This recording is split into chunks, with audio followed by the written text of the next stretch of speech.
أعوذ بالله من الشيطان الرجيم.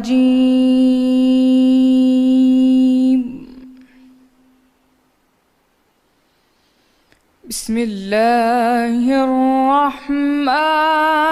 الرحيم.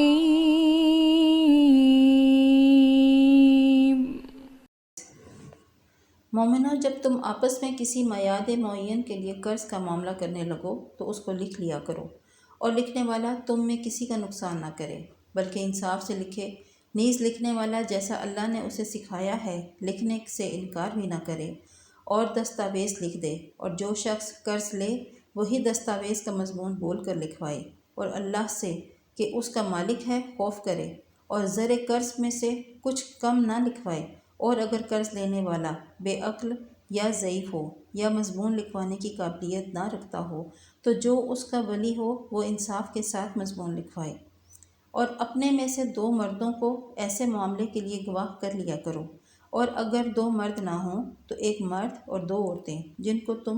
گواہ پسند کرو کافی ہیں۔ اگر ان میں سے ایک بھول بھی جائے گی تو دوسری اسے یاد دلا دے گی، اور جب گواہ گواہی کے لیے طلب کیے جائیں تو انکار نہ کریں،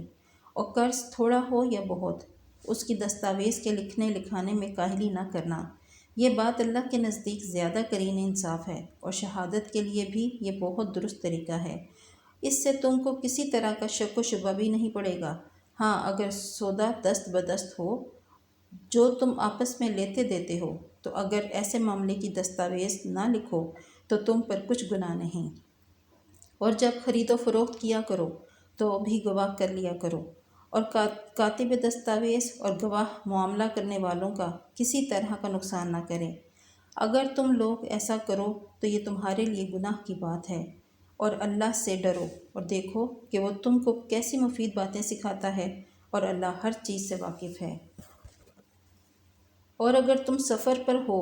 اور دستاویز لکھنے والا نہ مل سکے تو کوئی چیز رہن یا قبضہ رکھ کر قرض لے لو، اور اگر